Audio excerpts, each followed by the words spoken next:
O professor lá, beleza, aí só que antes de chegar aqui, já te dá nada, chega assim, aí você vai mais perto. Aí você pode ver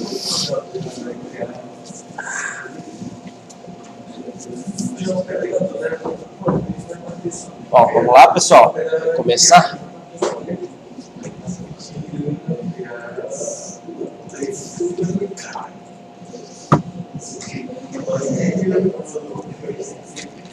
Bom, já fizemos alguns cadastros aí, né?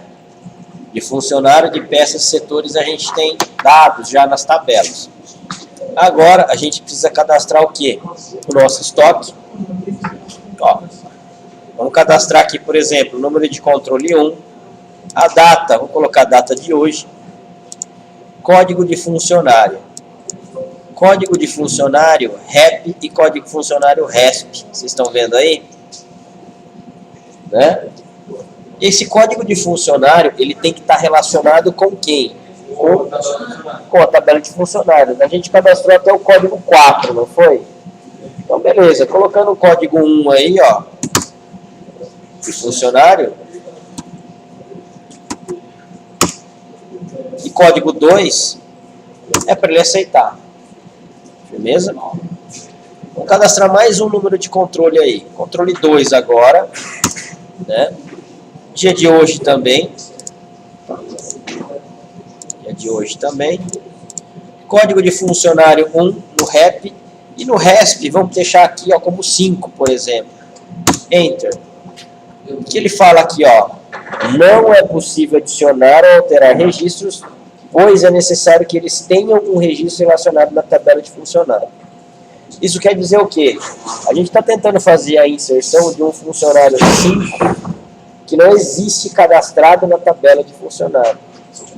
Essa é a parte do quê? De consistência ou referência, integridade referencial que a gente tem nas bases de dados. Correto?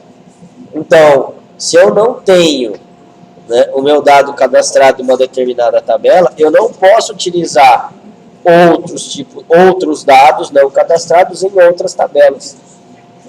Se eu tenho um cadastro aqui, eu não perdi isso. Ó, você cadastrou o código 5, os funcionários? Não, isso que você pegou. É só mudar a descrição? É. Vai mais uma vez aqui, ó, então no funcionário, dá um duplo clique e cadastra eles aqui, ó. Código 1, José, 2, Ana, 3, João e 4, Maria. Aí, beleza? Muda aqui o modo de exibição e vai. Não é no modo de exibição, você vai dar duplo clique nele mesmo, para você cadastrar agora. Se você mudar para o modo de exibição, se você colocar com o modo de exibição aqui, design de tabela, ele vai mostrar a estrutura de novo, ó. Você pode deixar modo de exibição de folha de dados. Aonde? É lá em modo de exibição, lá em cima, lá no espaço 4, lá bem na esquerda. Bem na esquerda, modo de... Aí ele tem o modo de exibição de folha, que é assim, e embaixo que é para fazer tabela. O design é sempre tabela. É modo de exibição, se for nesse caso, é para você pegar e adicionar os dados mesmo. Tudo bem aí, pessoal? Então, ó, lá no estoque, vamos deixar aqui 2 números de estoque com a data de hoje. Código do funcionário 2 e 3, por exemplo. Tá? No Access, toda vez que você der um Enter e aceitar aí para a linha de baixo, é sinal que está consistente a sua linha. Tá? Bom, a gente tem 2 números de controle aqui, não temos? Legal. A gente vai cadastrar agora os itens, ó. Então eu vou fechar esse cara e vou fechar esse daqui também. Vou dar um duplo clique aqui, ó, no meu estoque itens. Tá? Número de controle, ele já vai ter que ser ou 1 ou 2. Por quê? Porque é isso que eu tenho cadastrado na minha tabela controle. 1. No item 1. Código da peça. Quantas peças a gente fez inclusão lá na tabela peças? 4, né? Então ele só pode de 1 a 4. Se eu colocar 5 aqui, ele vai aceitar? Opa, até aqui ele aceitou. Mas na hora de eu salvar esse registro, ele vai reclamar. Quantidade 10. Ó, tipo de movimento E eu vou colocar como entrada, tá? Ó, Enter. Código do setor 1. Ó, não é possível adicionar ou alterar registro, mas é necessário que eles tenham um registro relacionado à tabela peças. Então, se eu vim aqui na tabela peças e colocar uma que já existe, peça 1, por exemplo, ó, aí ele deixa eu ir para a linha de base. Professor, Então, desse jeito, ele salvou o registro. no estoque, eu coloquei o código do funcionário responsável no valor que não tem e ele aceita. No valor que não tem, tudo bem, ele aceita. O problema é você não colocar valores não existentes. Mas não, porque o código não tem. Então não está relacionado. Então, Certeza absoluta. Ó, então vai lá mais uma vez, ó. Para ver se realmente está relacionado, ferramentas de banco de dados, daqui vai ter que estar fechado, tá? E nessa parte aqui de relações. tem que funcionar e não funcionar. Só isso. Colocou integridade?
Pode deixar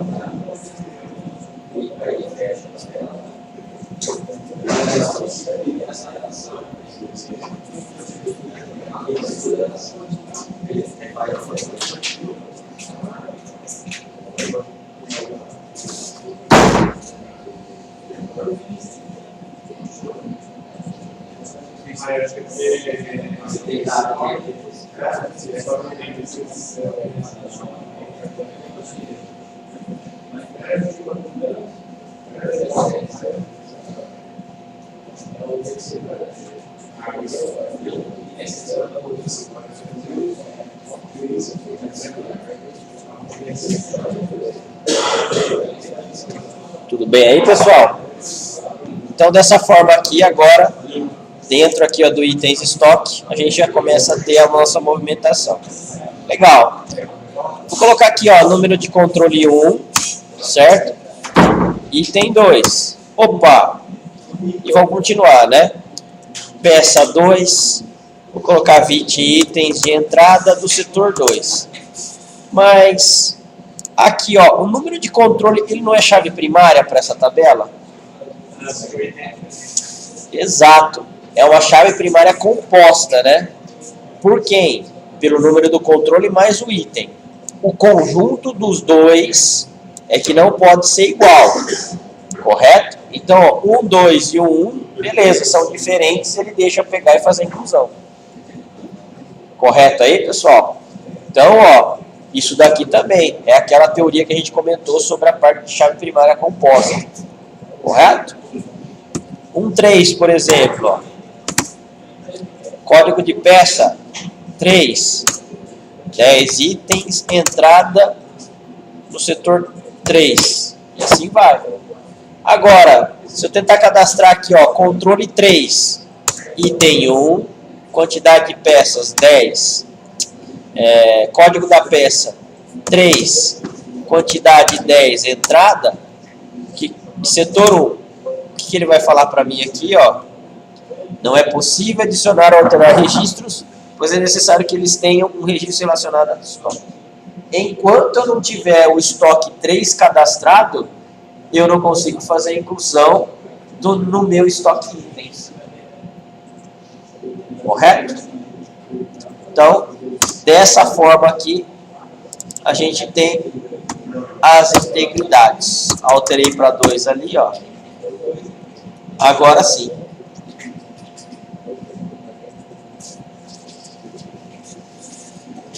Tudo bem aí, pessoal? Entendido? Chave primária, firmeza. Relacionamento de tabelas agora a gente está fazendo, beleza. Integridade diferencial, beleza. Chave primária composta, beleza. É tudo que a gente viu lá atrás. Agora o banco de dados está utilizando todos os recursos. Correto? Bom, e assim por diante. Vou salvar esse cara aqui, ó. Vocês concordam que eu comecei já a utilizar, por exemplo, o código de peça 1 aqui, ó, no meu estoque itens? Sim? Legal. Agora vamos lá na minha peça aqui, ó, e tentar excluir a peça 1. Ó, excluir registro. O registro não pode ser excluído ou alterado, porque a tabela itens de estoque inclui registros relacionados a ele. Então, a parte de integridade referencial também contempla essa parte aí de alteração ou exclusão de itens. Enquanto estiver utilizando essa peça 1 em qualquer tabela dela relacionada, eu não consigo fazer a exclusão dele.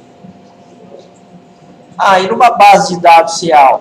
Geralmente numa base de dados real, pessoal, você não faz exclusão de itens, você é inativa, por exemplo. Vamos supor que você não trabalhasse mais com essa peça. Em vez de excluir a peça, excluir o dado, a linha dupla, eu iria criar um campo ativo ou não, né, do tipo booleano e ver. Não quero mais trabalhar com um determinado produto, altera esse status, vamos dizer, para inativo. Ok? Então, dessa forma, você não precisa excluir. Exatamente. Primeiro que se você excluir, você começa a perder seu histórico, né, de vendas. Então, isso já é uma coisa boa.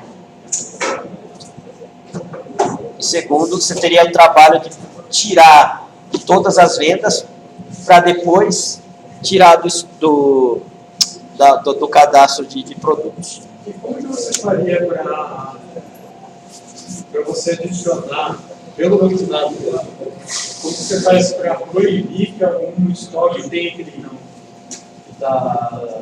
Que está desativado. Inativo? No banco de dados, faria ou não? Teria que ser na aplicação. Na aplicação. Porque no banco de dados ele existe. Mas é possível criar uma procedure que faça a inserção de dados e aí ele faça a consistência. Aí dá. Através de procedure ou função dentro da base, aí você consegue fazer isso daí. Tá? Tudo bem aí, pessoal? Entendidos esses conceitos aí? Sim? Beleza. Vocês conseguem fazer as demais tabelas que a gente tem? Ó. Então, indo para os outros exercícios, post C, por exemplo, a gente tem esse caso aqui, ó, tá? Estudo de caso da gerência acadêmica, tá? Já temos o que? A modelagem feita das tabelas. Vocês conseguem desenhar isso daqui no Axis? Montar isso daqui lá no Axis? É um novo banco. Aí vocês vão criar um novo banco, certo? Com essas tabelas. Correto? Podem fazer, então, o C, o D e o E, se conseguirem aí.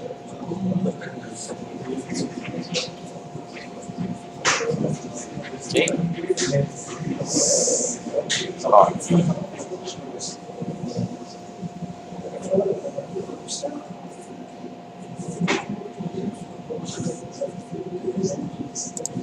Lá.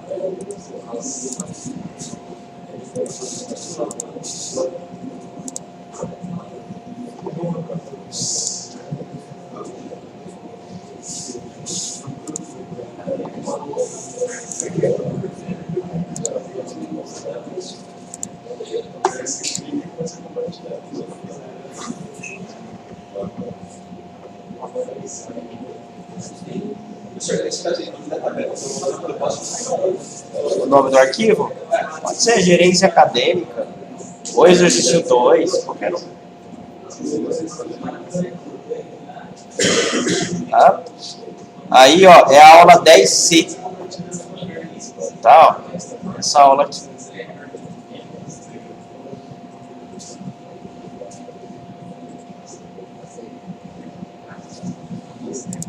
Uma coisa aqui, deixa eu ver se eu tenho.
Inscrição de ato, o que seria?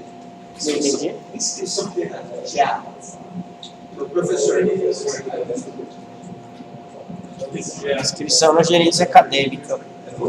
É um número, pode ser considerado um número. É um código de inscrição na gerência acadêmica, não é exatamente o código do professor. Ele tem um código de professor. Quando ele faz parte da gerência acadêmica, ele tem a inscrição dele. Nem todos os professores vão ter. Tá?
Esse texto curto e texto longo, tem uma diferença de quantos caracteres? Cara, no texto curto é até 255. No texto longo você não coloca a quantidade. Estamos usando o longo, eu posso Dá deixar pra ter uma setinha ali, se até o todo lá. Uma setinha no final do campo, deve especificar o que não. Você não põe a quantidade mesmo, põe? Ó, Ó, ele não deixa.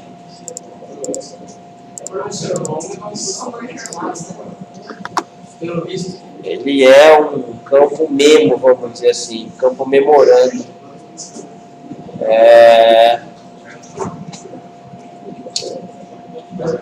Eu não sei o quanto ele suporta, não.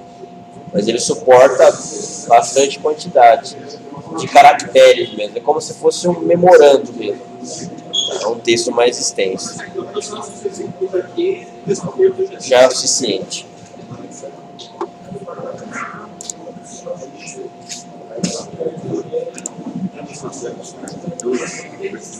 Não, só vou explicar depois mais algumas coisas.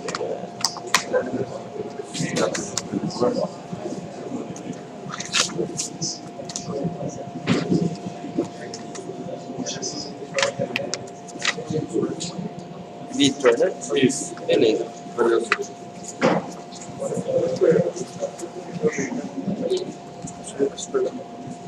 Lucas.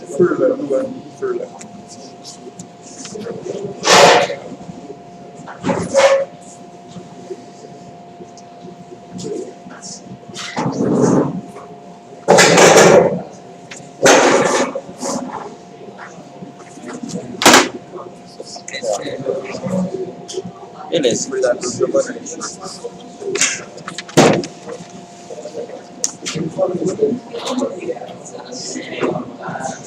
Tem o código do produto, código da família, descrição do produto, valor.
É 1 minuto.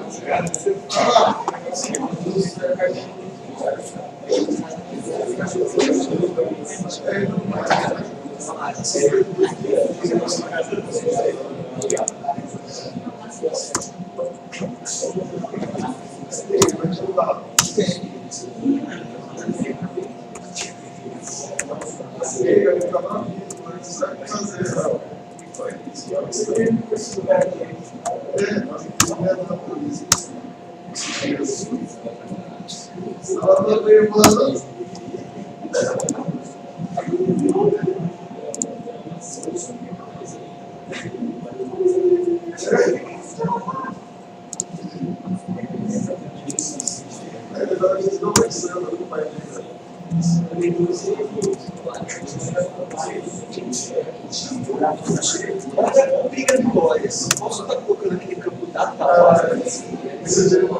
Pode. Você não vai ficar a partir da data, ele não é obrigado a ter. Deixa eu dar uma olhada.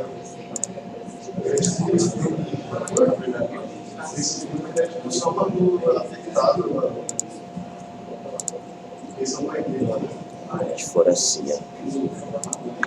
Porque tem um documento que você é obrigado Ó,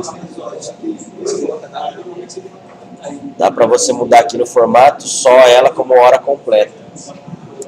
Aí ele é um campo data hora, mas o formato é de hora completa.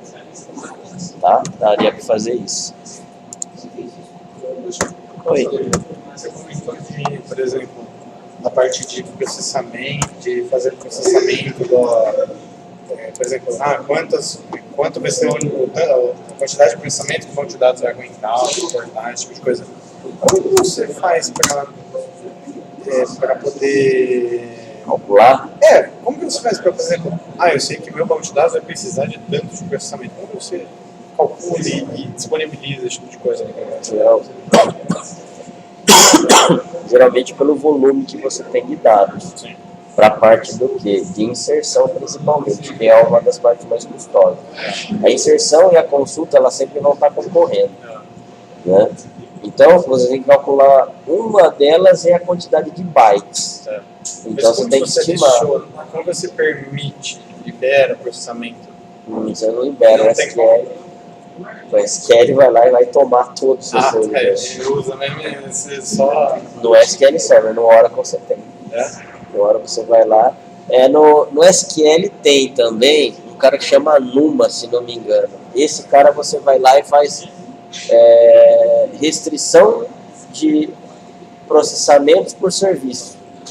Então, dessa forma, você vai lá e adequa. Eu quero tanto por cento de processador para esse serviço. Tantos por cento para esse serviço. E aí você vai adequar. Por exemplo, você é uma empresa. Uma empresa que desenvolve software. Você vai lá, provavelmente você vai cair com alguns projetos, vai fazer a quantidade, beleza. O que mais você faz? Depois que você já criou, normalmente você tem que ficar analisando eles, né? Você, como DBA do banco, está monitorando os dados. Mas o que seria esse monitorar os dados? Inserção de dado errado não é uma delas. Né? Você tem que ficar olhando para ver se alguém ensinou uma coisa errada? Mesmo tendo a aplicação já tratando muita coisa? A aplicação vai tratar pouco, cara. A parte mais legal é... Por exemplo, você coloca lá um campo obrigatório na sua aplicação, certo? O cara vai lá e coloca um ponto. Sim. É obrigatório, mas a aplicação ela tratou que era só obrigatório. E você vê uma coisa dessa? Aí você tem que ir lá e falar, olha, quem é o responsável pelo cadastro de produto? O responsável pelo cadastro de produto, então cadastra no ponto aqui, esse aqui foi obrigatório. Aí quem foi? O José da Silva, você vai deixar o José da Silva fazer isso? Você liga pra ele? Não, você manda pro responsável. O responsável tem que tratar agora com o José da Silva, que é funcionário dele, não pode cadastrar para bicho errado, não. Monitorar, cara. A parte de índice também. A parte de índice é uma coisa que o DBA precisa ficar vendo se o índice corrompeu ou não, se está com muita fragmentação na sua base ou não. Certo? A parte de disco, Se o seu disco já está com um tamanho pequeno, você vai ter que pegar e colocar a sua base em um disco maior ou numa história de mover a sua base. Você faz essas coisas de mover sem que aconteça de parar o sistema potente. Ah, só quando você tem sistema bom. É. Se você tiver esses banquinhos frios aí, você não consegue. Porque o que? Ele tipo, mantém uma base, move, depois ele apaga e continua? Não. Tem uma parte de você pegar e redirecionar o arquivo, né, fazer um apontamento para uma base, enquanto ele está fazendo, você vai lá, abre um pedaço no outro, certo? E depois você vai lá e move. Mas enquanto ele está movendo, ele vai demorar. Né? Online, cara, é difícil isso daí. Então, nada tipo, faz direto. Você normalmente tem que configurar tudo. Para as partes mais avançadas, sim. O mais básico, beleza, ele faz sozinho. Vai, tem coisa que parece que é tipo, tão simples, sei lá, né? Lá, você move e depois ele já conhece. Não, né? No SQL Server, nada é sozinho, você tem que fazer tudo. No Oracle também, né? É que nem fala, né? Que você tem que saber configurar um banco de dados, né? O que seria configurar o banco de dados? Ver se tem memória suficiente para conexão, ver o quanto cada conexão está ocupando de memória, ver quais são as queries que estão te consumindo mais tempo em memória. Mas isso o SGDB já faz? Sozinho, não. Assim, digo, você consegue alterar só com SGDB ou você precisa de outros? Não, você precisa só com SGDB você consegue monitorar. Tá. Agora, vamos supor que você tem uma query que você está vendo que demore lá 1 minuto. 1 minuto é um tempo muito grande. Aí você tem que ir lá na query e modificar ela para ela consumir. Nem sempre o cara que vai estar monitorando vai ser o cara que vai botar a mão na mesa para fazer isso daí. Porque isso daí exige a parte envolvida. Então, isso que eu falo. Por exemplo, você adiciona, por exemplo, imagem ou vídeo. Tem muito vídeo. Mas como que eles fazem para, por exemplo, reduzir, por exemplo, dar uma compactada? É tudo na aplicação? Software. É tudo na aplicação? É software que faz. Não, mas aí também não é nem banco de dados relacional. Ah, não, sim. É outro que não é, mas seria tudo a partir da aplicação. Então, na verdade, a banco de dados é mais para poder monitorar e armazenar. Quem faz é toda a parte de... É que tem a parte de criptografia também que o banco de dados faz, né? Pode fazer ou não. É armazenar criptografado, já dá para fazer isso de trabalho. Vocês têm muita coisa de tipo SQL injection, não sei se conhece. Vocês fazem coisa com isso? Aplicação. A aplicação. E no banco, reduzir a quantidade máxima de permissão possível do usuário. É porque na época eu estava estudando Pentest e aí eu vi que a coisa mais consegue fazer com SQL injection. Na aplicação, em vez de você ficar concatenando, passar por um parâmetro já reduz bastante. Na aplicação. No SQL, em vez de você dar direto acesso à tabela, dá acesso à procedure ou função. Já reduz Vocês usam bastante. muita view? Eu uso bastante. Muita. É que a view, na verdade, só serve para poder... É só para facilitar o query. Você, em vez de chamar a data da query, você já só chama a view que já está pronta. Né? Mas ela tem outras funções. A parte de limitação de dado também é uma delas.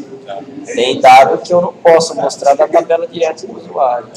Aí na via eu limito. Ah, tá. Então você já faz isso já pronta para o usuário enxergar só o que ele precisa.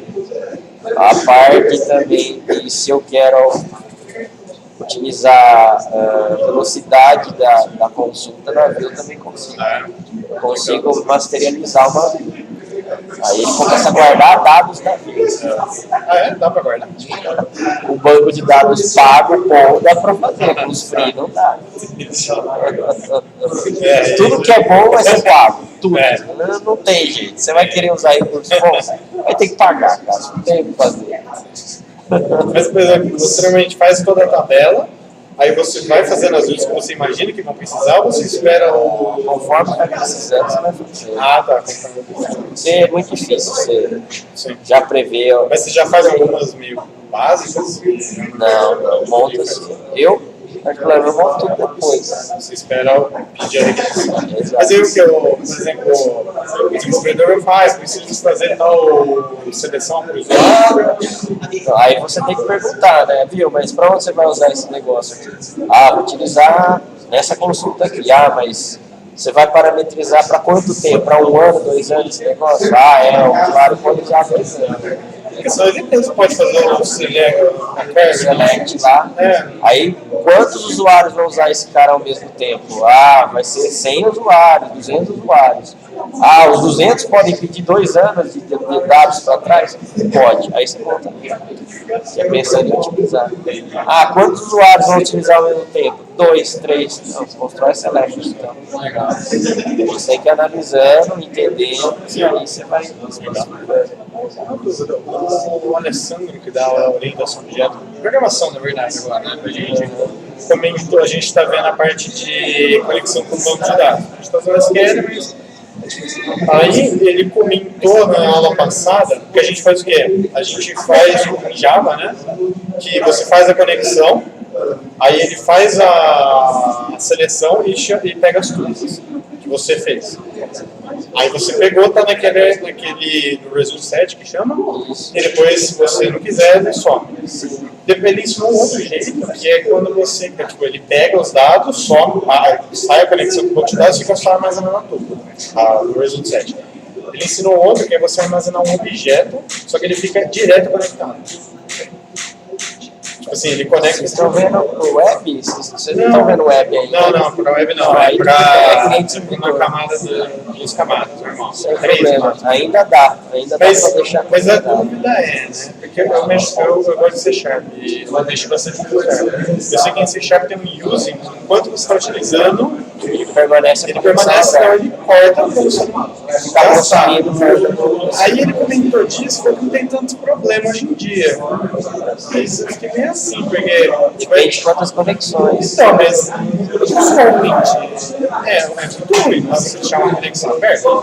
Cara, lá no RP não tem conexão aberta. A gente tem 80 conexões ativas. Não tem tanto É que problema. eu acho que eu estou pensando, eu gosto muito de programação, então eu gosto de ver o lado do DBA para poder... Então, o DBA é ruim. O DBA é sempre bom, igual que o .NET faz. Use enquanto estiver realmente processando. Parou? Corta a conexão. Para o SQL tem um negócio de maxi pooling que você vai lá e configura. Ah, você tem tantas conexões de média, mais ou menos, então você determina lá 200 maxi poolings. Né? Se você configurar menos, o SQL mesmo já vai tentar fechar tudo isso. Para abrir uma conexão novamente é muito custoso para ele. Aí começa a demorar mais. Mas no banco, na verdade, é só ajuste que você vai tendo. Quem vai mandar o arquiteto mesmo da solução. Ele vai falar, precisa manter aberto. Tem coisa que não tem jeito, você tem que manter aberto. Sim, acontece. Né? Mas no .NET você consegue configurar isso para um cara fazer isso, o resto ficar abrindo e fechando a conexão. Esse tipo de coisa, você só pega uma prática, não tem um jeito de estudar esse tipo de coisa. Arquitetura. Quando você está estudando arquitetura de software, cara, então, você tem que, na verdade, estudar isso. O Alessandro deu um trabalho sobre design prático. Só que não especifica, só que o design, também tem muito design, tem 23 designs diferentes. Mas ele não especifica boas práticas, assim, ele especifica alguns tipos de designs, padrões para coisas específicas. Mas esse, por exemplo, esse tipo de arquitetura em si, tem alguma base para estudar ou não? É meio que... Cara, tem curso de arquitetura, sim. Arquitetura? Seria o que? De camada? Não, arquitetura de software mesmo. Você, na verdade, vai aprender toda a parte tecnológica de como são os comportamentos das aplicações e como elas se conversam, vamos dizer assim. Só que o cara, na verdade, ele sabe tudo, mas não sabe nada. Ele sabe tudo no contexto geral, de como tem que funcionar o software. Mas ele não vai saber, por exemplo, lá no SQL configurar essa parte de máquina. Sim. Mas ele sabe que existe a função. É que eu digo que eu acho legal fazer o mais bem feito possível. Não que eu acho que não vai dar muito certo no dia a dia de uma empresa, né? Mas eu tenho essa de querer fazer o mais assim, sabe, o mais certinho possível. E é difícil saber tudo que dá pra... Cara, é muito grande. Se você só tem a parte dos cursos de Java, que você tem essa parte de arquitetura Java. O Marcelo estava comentando que ele dava uma aula para não lembro, acho que no sétimo semestre. Só que acho que a gente não vai ter linguagem de programação Mato, né? Não sei, cara. Não sei.